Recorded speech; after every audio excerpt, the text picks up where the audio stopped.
Hey everyone, good morning, good afternoon, or good evening from wherever you're joining us on the world right now. I'm very delighted to see so many of you joining our webinar today, which focuses on the application of PwC, where it is all about design using Grasshopper, Rhino, and Simulate with SimScale. I'm your host and moderator for today's session, Yusuf Murad, and I'm a product marketing engineer here at SimScale. I'm joined by my two great colleagues from SimScale, Anatol Dama as well as Darren Lynch. Anatol Dama is one of the 5 founders of SimScale. He started to work on backend and infrastructure of SimScale while studying computer science at TU Munich and Georgia Tech. He's the product manager for SimScale's API to ensure customers' needs are understood, addressed, and met. I'm also joined by my colleague Darren, who is experienced in CFD and engineering design. Darren studied aerospace engineering at Brunel University and is part of the application engineering team at SimScale. Just as a side note, at the end of this webinar, we will have time to cover all your questions in the Q&A session. So if you have any questions about the platform or today's webinar, please put them in the little Q&A box and we will make sure to take them one by one at the end. So what is SimScale doing in the first place? We are empowering engineers to innovate faster, efficiently, and more effectively by using the power of the cloud. Additionally, SimScale cures the pain that traditional CAE has created in the first place. To give you one example, for example, we have to make a 4 or 5 digit upfront investment that you have to take care of before you can even prove the added value of your simulation hardware stack. SimScale solves the biggest pain points of CAE users by enabling them, or you in this case, to simulate in the early stages of your R&D process and throughout the entire R&D process, also across your entire organization. We deliver computational resources that scale up on demand, offer modern sharing and collaboration tools, and enable streamlined simulation workflows. Okay, let us have a look at today's agenda. Today's application is all about quickly designing using Grasshopper and Rhino and simulating with SimScale leveraging our API. We will have a look at upcoming features, including co-simulation with Grasshopper and Pollination Cloud for advanced microclimate analysis. Last but not least, you will learn how to simulate with SimScale in few easy steps. And with that, I hand over to my colleague Anatol.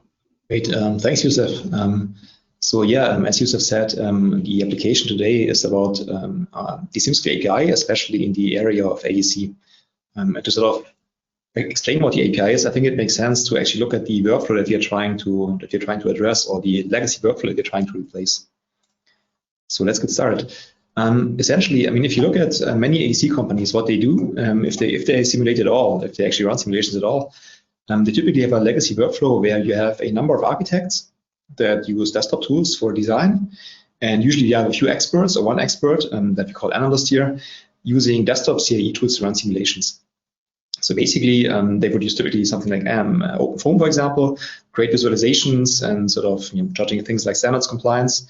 And of course, I mean, as you can guess or know from your own experience, it's kind of inefficient and messy to transfer all the input data from multiple designers to analysts, and then of course also to get the results back. And meanwhile, maybe design has changed. So yeah, it's going to get quite messy quite quickly. And also what we typically have here, if you're using desktop CAE tools, there's also sometimes a lack of compute resources. So if you want to run a lot of simulations or large simulations, your CFD can get quite compute intensive, and then you might run into capacity problems. So this is not a perfect situation. Specifically from one of the firms that we're also going to discuss later and how they solve this problem, one step that can make this a bit better is if you're using Rhino, you know that there's Grasshopper, and you know there's tools like Butterfly, for example. You can actually automate this to some degree. So you can actually sort of build in-house tooling to automate simulation workflows and enable architects and designers to quite good degree, I would say. Still, setting up OpenFOAM simulations is not easy. Even using Butterfly, it's not super easy. It's definitely a super helpful tool, but there's still some possibilities to make mistakes in the setup. And of course, you still have the same lack of compute resources because at least by default, this is not running anywhere in the cloud. It's running on your local resources. So it's better, but maybe still not all the way where you want to be. What is quite nice, I mean, if you actually start using SimScale, I mean, SimScale addresses many of these problems. SimScale is a cloud tool, so it's very scalable. Basically, you only pay for it as much as you actually use in terms of computation. It's a robust software. It's a bit more robust than OpenFOAM, where you, for example, have to make sure that your meshes are fine and so on. SimScale has an LBM solver where the success rate, especially for AEC models, is really, really good. SimScale is also just easier to use. So if you see the SimScale workbench, it's super easy to use. It's very easy to get started, even for non-simulation experts.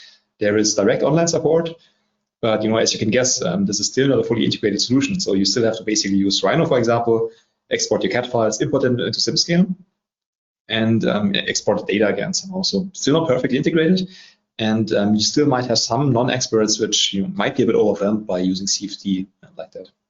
So still not quite there. And what I want to show you as an answer where the SimScale API comes into play is basically connecting all of this together.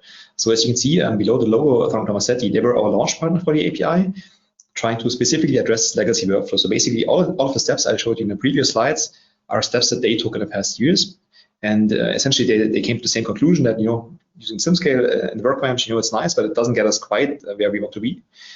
And what they ended up doing together with us using our API is essentially building an app that you can call from Rhino. And I mean, you can see it on the right. So there's like some small screenshots where you can kind of see what it looks like.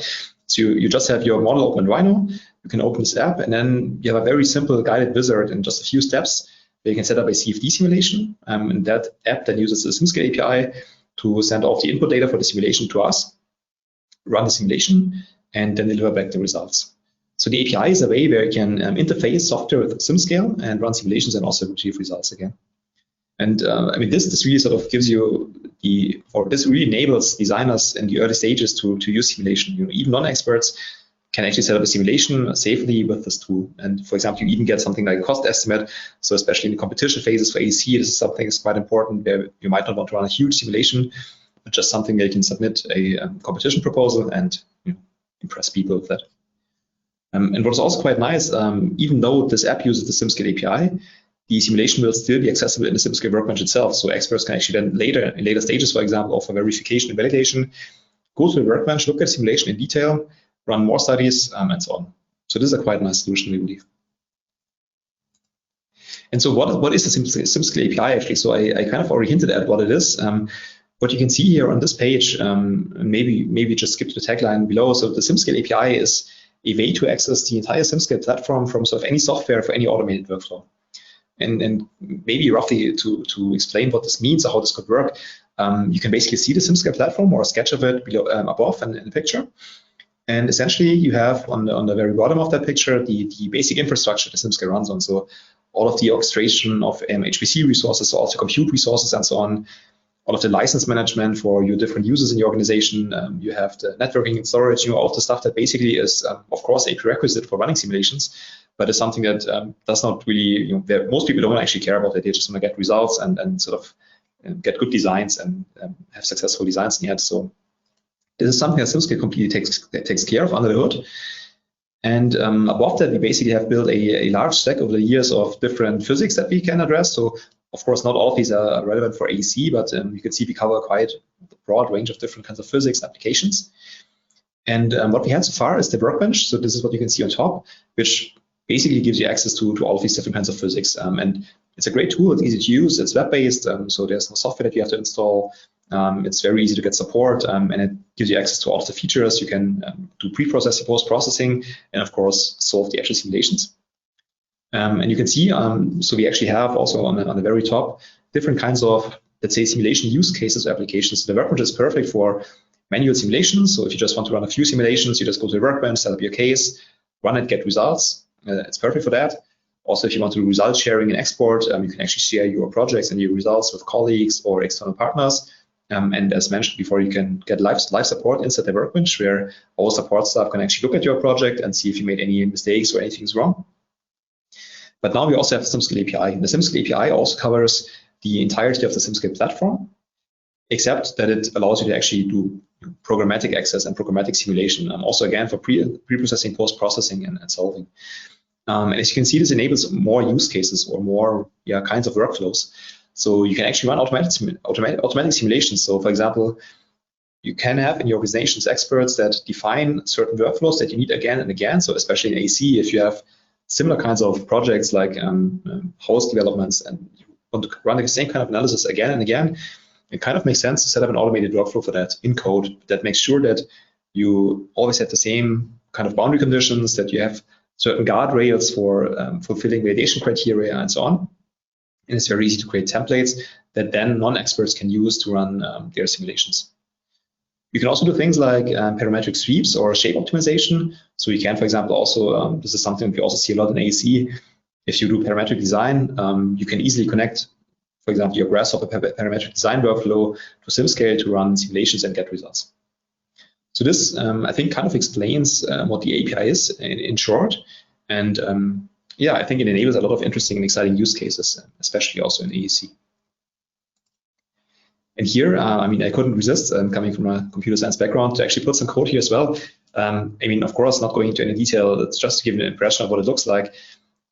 So basically, we have, as you can see on the right, we have SDKs for the API for C# and Python, simply because from our experience talking to our customers, this is the sort of the typical programming environment that you would find also in AEC. So Python, which is something very easy to get started. C#, especially for example, programming Rhino plugins and Grasshopper plugins, quite common.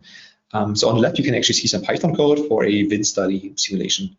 Yeah, I mean, I let you be the judge, of course, but to me, it looks pretty simple. So essentially, you can define all of the different simulation settings here. So for example, you can see that you're defining a wind rose, defining velocity units, and for example, the area of interest that we're interested in for a wind study simulation. So yeah, it's quite intuitive, I would say.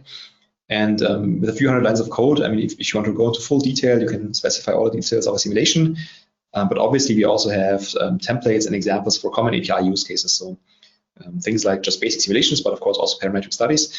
And what you can also do, for example, you can create a project inside the workbench and then actually export API code for that project so that you can get started even easier.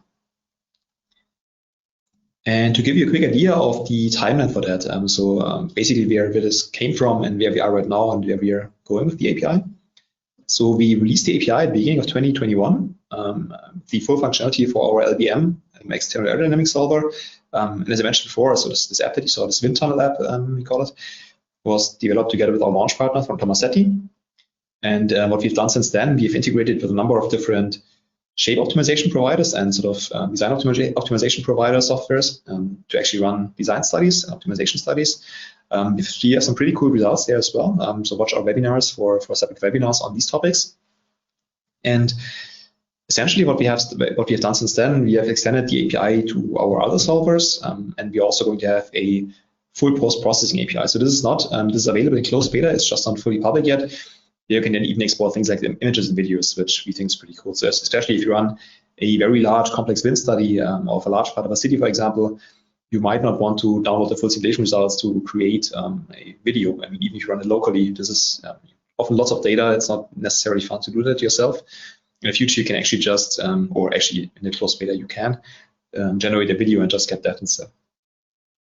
And what we're doing again, so we are integrated with more and more partners in the AEC space, and we're going to show 2 more examples later of that as well, and other DOE and shape optimization software. And of course, so we want to extend the API to the rest of our solvers, and of course also make the post-processing API fully available to everyone. And so the API access right now is part of our enterprise plan, which is paid. So we will not likely make the API available right now for our free community plans. But that said, so if you have an interesting idea for integration or an app, or if you actually are a software vendor and want to become a development partner or do a pilot project or a proof of concept, please contact us. So just email us at api@simscale.com. And if you just want to look at our SDK, this is actually publicly available anyway. So you can just look at the Python SDK, look at our examples, and just check it out to get an impression. Cool. And with that, I'm actually handing over to my colleague Darren. Thanks very much, Anatol. So Anatol just gave us a really good overview as to what the API is capable of doing, how we can set simulations up within the API itself, possibly from within the Rhino or Grasshopper environment itself, and how it's actually applicable to AEC applications. Now, what I'm going to do in the next couple of slides is talk about results. So once we've actually done these simulations, we fired them off from the API, how do we get the results back into Grasshopper, back to where we started our design in the first place? So for that, I've got a very simple project on screen. This is a typical example from actually the Ladybug Tools website. And what we can do here is we can actually take the SimScale results from the SimScale platform. We can download them through the API itself using processes that Anatol's just talked about.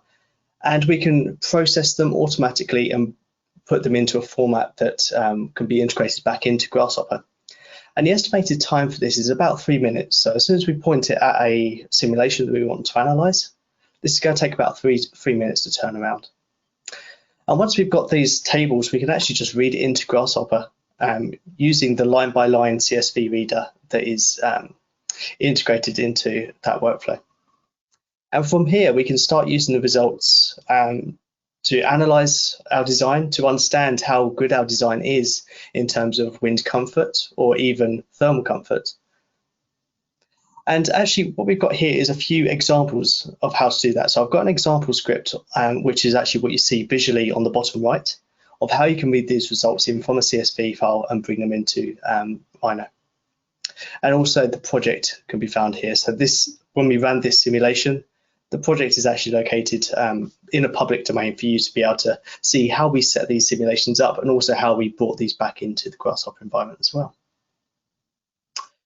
So that's how we could go about bringing these results back into Grasshopper. Also, we could automate this in a further way if we desired. But what do we actually get out of these simulations? What can they tell us? How can they help us design? So when we're doing pedestrian comfort analysis or external building aerodynamics, there might be a few things that are actually interesting.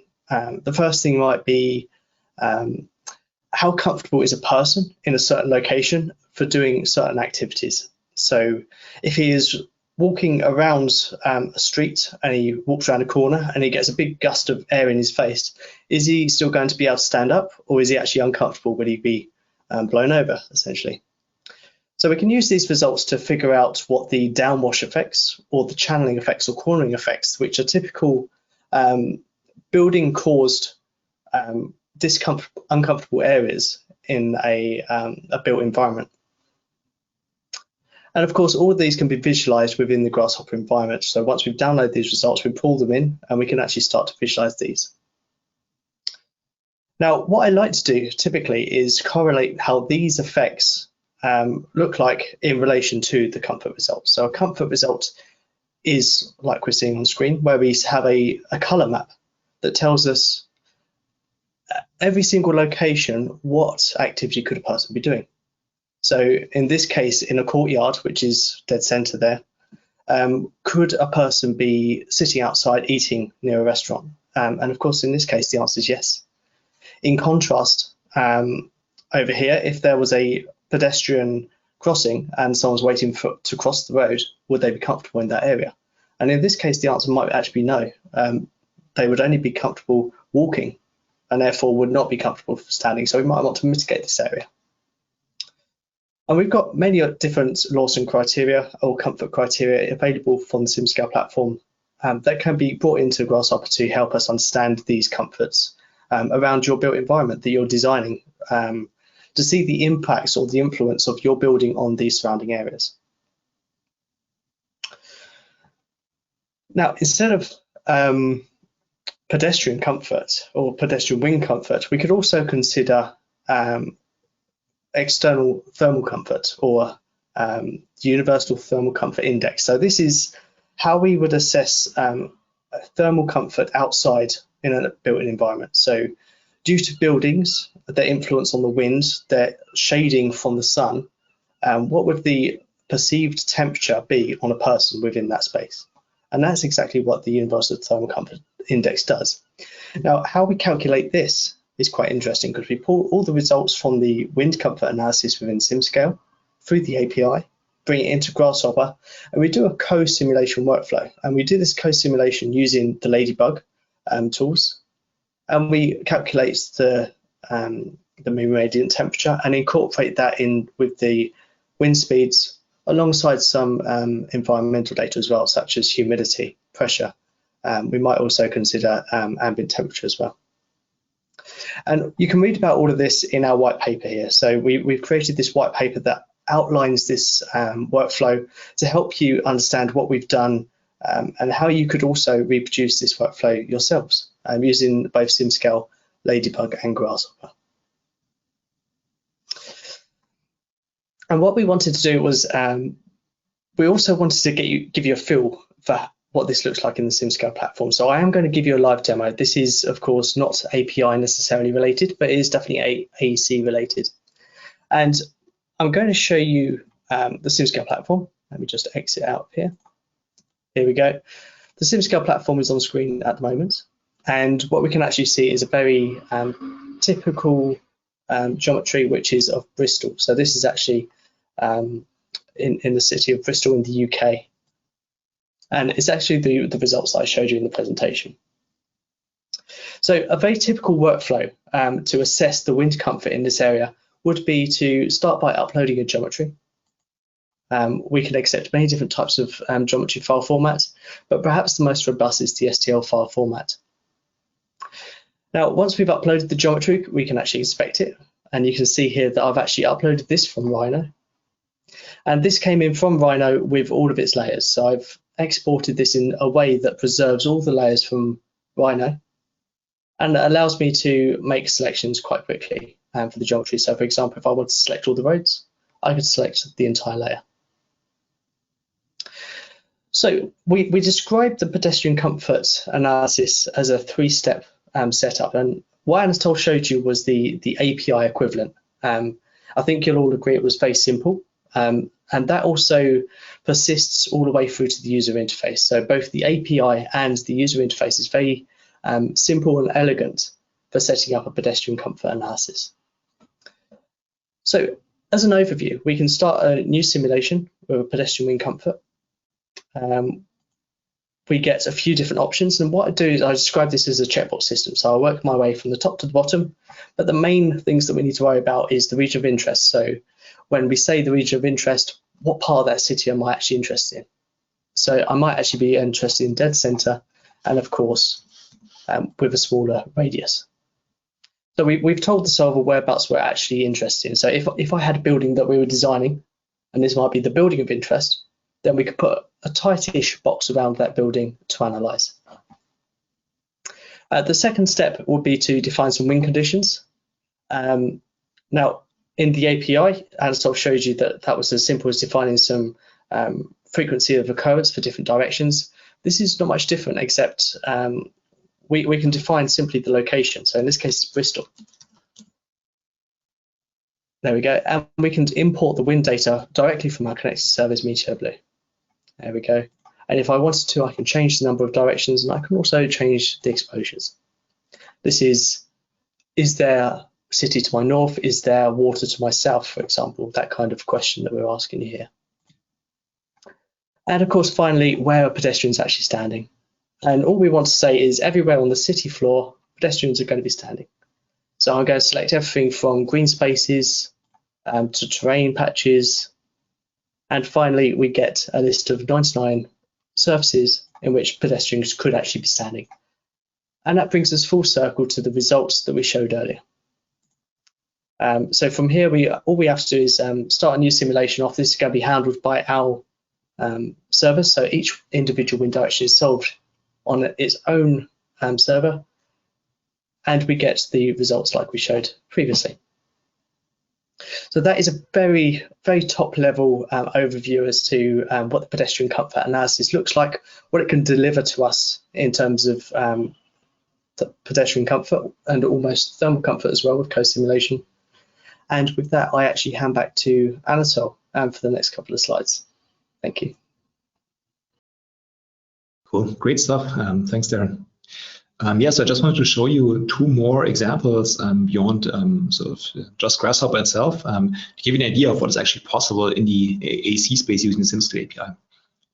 The first one, pretty cool. So you might know ArcGIS by Esri. It's basically an urban planning software as a service, so also a cloud application, quite modern, quite powerful, very widely used. And we did a proof of concept here. So this is just a proof of concept stage so far, but yeah, we're liking where this is going. And essentially the idea is that you will be able to, in their application, extract basically or export an urban area. This will actually go to SimScale via its API, and we will run a wind study on that and then deliver back comfort data as well. So what you can see here is basically the SimScale data back in their application, in their SARS. So we like this a lot. Again, this is just proof of concept so far, just looking at sort of data exchange and georeferencing and all of that. But I think it gives you a nice idea of what is possible. And of course, now that you have the API, we are talking to many different providers of different softwares to actually make SimScale and CFD in general available to everyone in the AEC space. Another example, which is sort of beyond just Grasshopper, but quite closely related. So if you use Rhino and Grasshopper, you might know the Ladybug tools that Darren mentioned before. And actually, the makers behind that also recently launched Pollination Cloud, which is essentially an AEC cloud platform where you can run all of these and other kinds of simulations that you can then define yourself, even also on AEC projects. We also felt this is sort of a natural match, right? So we have a heavy focus on AEC at SimScale currently, and have, I think, powerful and nicely usable tools for AEC. Whereas Pollination are definitely big experts on actually understanding the industry and how to make AEC workflows nice to use, and you know, providing specialized tools for that space. So we are super happy to actually be working with them. And what we're doing there currently is also a proof of concept, basically connecting SimScale and Pollination Cloud for the UDCI workflow that Darren showed you before.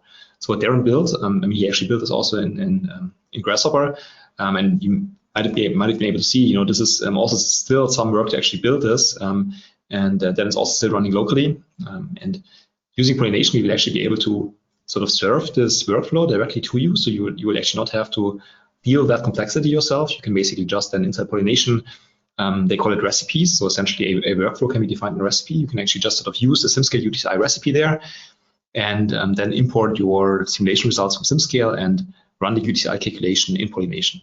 And I think it's a super cool proof of concept as well, super nice workflow. And yeah, so let us know if you're interested in that. We're right now in the early stages of testing that, but yeah, it's looking promising as well. Good, and with that, I think we're actually done for today. So thank you all for listening so far. Thanks for Darren and for Yusuf for the earlier content. And now we are just open to Q&A. Yeah, thank you so much, Anatol and Darren, for the great presentations. As Anatol mentioned, we'll take questions now.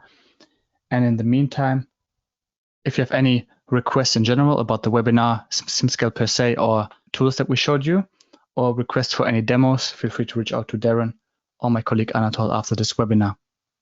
Okay, I guess we'll take questions one by one now.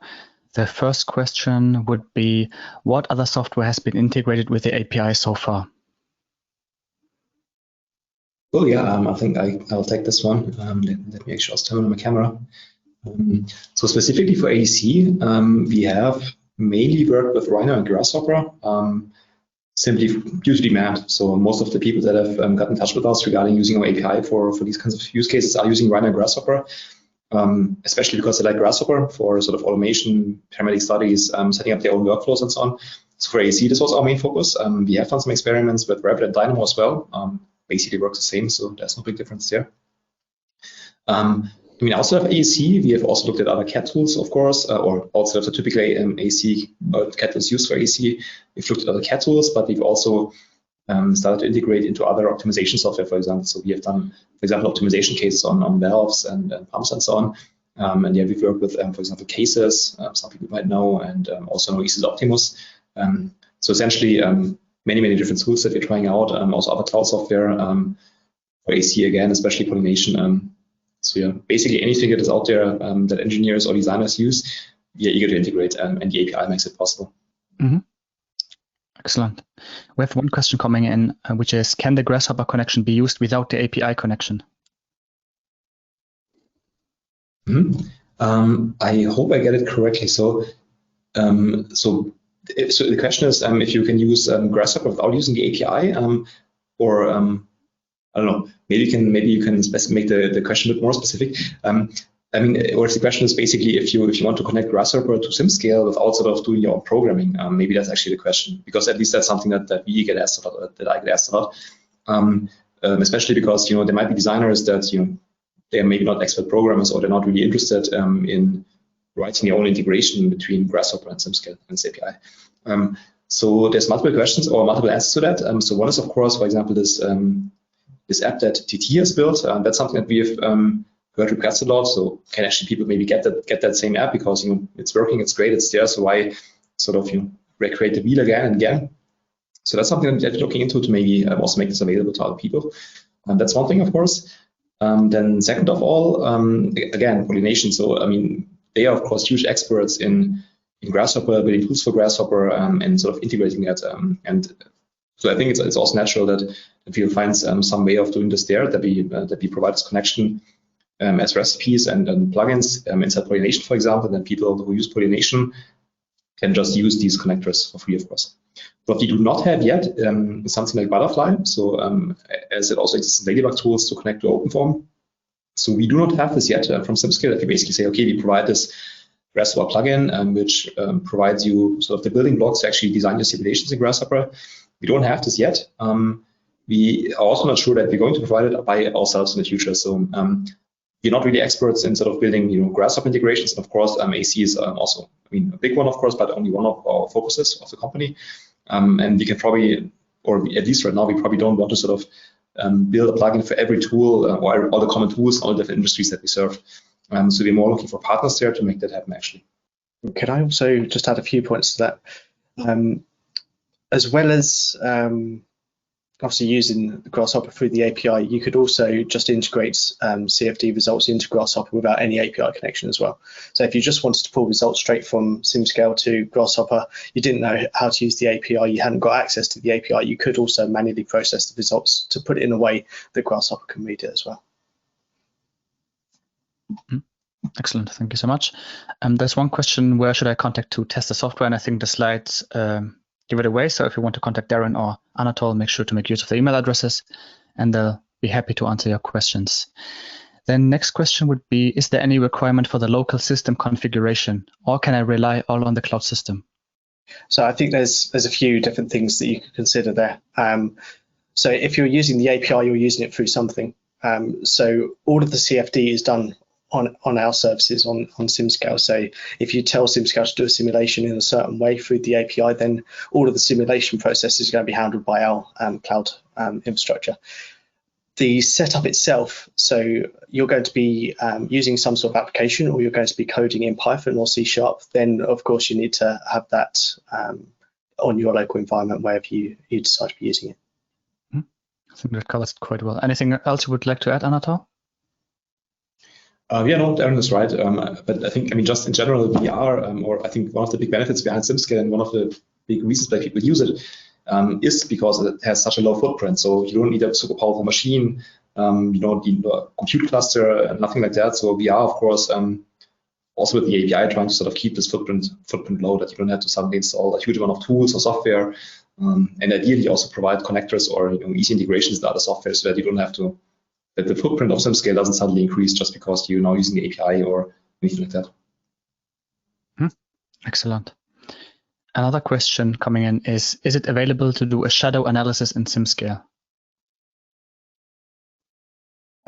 So not in SimScale. We of course want to focus more in CFD and FEA type analysis. You can of course integrate and co-simulate with the SimScale results. So that's really what we were trying to highlight with the Grasshopper in integration, and also the collaboration with pollination. So Ladybug tools, of course, in Grasshopper is capable of doing these type of daylighting analysis. Also, if you wanted to do it in the cloud environment, then of course pollination is the service you probably use, and bringing the two together would then allow you to more accurately create UTCI type output. So bringing in the daylighting analysis and bringing in the CFD analysis into one result is really where we see that collaboration shining. Great. We have another question coming in. Is there a Grasshopper plugin? I think I had a small audio glitch. So the question was if there's a Grasshopper plugin, I guess. Correct. Yeah. Okay. I quickly touched on it before. So not yet. So we have not provided it so far yet. And I think it's also something that it's probably better where you collaborate with some partners, with someone like the Ladybug tools or now pollination people, because they are experts in building these sort of plugins and integrations. They know the typical workflows in Grasshopper. They know sort of the patterns or what the expected behavior of such plugins is. So I think there has to be something like this in the future. We don't want every designer out there to become a programmer to use SimScale API. doesn't make any sense. So you want to make sure that this is available, but probably not directly from us, but in different collaborations. So in those tools that people use anyway. That makes sense. We have another more specific question on local system versus cloud-based simulation. Could you please explain about processing power difference between cloud-based and the local system? Does it mean that cloud-based system is more faster and reliable? I think either one of us can take it. I think I think in the end, yeah. So we have pretty powerful machines in the cloud. So we have quite large machines that are also sufficient for pretty large transient CFD problems. So yes, we have quite powerful machines. I think it always depends on your local setup. Of course, if you have a hundreds of cores machine or like a cluster available in the office, that's something that we don't have available right now on a single machine in the cloud, for example. But of course, having something like this is a huge cost to actually purchase and maintain it. You have to replace the hardware usually every few years or so. You have all the electricity costs and all the sort of boring stuff that you don't probably or usually don't want to think about that. And of course, the other big benefit is that you can run pretty much as many parallel jobs as you want on SimScale. So even if the jobs are small or like medium size, or even if they're large size, it doesn't matter. You can just run more and more jobs at the same time, and it doesn't affect your local cluster, it doesn't affect your local machine. If you have maybe changing amounts of volume of jobs over the year, for example, because you are very project-based, which is quite common in this architecture world, then SimScale is usually a much better fit. Yeah, and I don't think it's of course restricted to being either a cloud system or a local system. It's rather the technology that underlies SimScale as well. So just because we're automating a setup of a simulation through the API, we're still getting all the benefits of SimScale. So that includes the heavy automation of the simulation setup. It includes all the parallel processing. It includes the large amount of computational power that goes behind each one of these cells, because I think very rarely each one of us would have 8 GPUs to use on the CFD simulation. So we've got those advantages as well. So yeah, I think it's more than the difference between the cloud-based solution and the local-based solution. It's rather the difference between having a local CFD setup versus the power of everything in SimScale through the API. Well explained. Thank you so much, both. We also have CAD questions coming in. Which CAD formats are supported? Can I upload Revit files? I think that's a common question. Yeah, we've got a lot of CAD formats supported on SimScale. So Revit is natively supported. Also, Revit exports natively now as an STL file, which of course is the one that we recommend for external building aerodynamics. We've also got Rhino, we've got Power Solids, SolidWorks, CATIA, so many different file formats. But if we're doing external building aerodynamics, I still always recommend the STL file format. Great. We have a question coming in regarding velocity profiles, which is, can I define a logarithmic velocity profile as an inland boundary condition? Yes, so that's part. So if you set up a pedestrian wind comfort analysis within SimScale, this is actually part of the automation behind that. So we actually define the logarithmic atmospheric boundary layer based upon an exposure category that you give the SimScale platform. So this would be like the roughness of the city, for example. If you wanted to define your own boundary conditions, then you can, of course, do that, but you would be using the base solver, the elastic optimal method powered by Pacefish. I mean, this is all the questions we could cover so far. If you have any additional questions, feel free to put them in the little Q&A box. And of course, as already mentioned, you can reach out to Darren and my colleague Anatol with the email given on the slide. And for upcoming webinars, make sure to visit simscale.com/webinars-workshops. Great. I think there are no more questions coming in. With that being said, thank you again so much, Anatol and Darren, for the great presentations. And I guess we'll see each other in the next webinar. Thank you so much. Bye-bye. Thanks for listening. Thanks very much, everyone. Bye.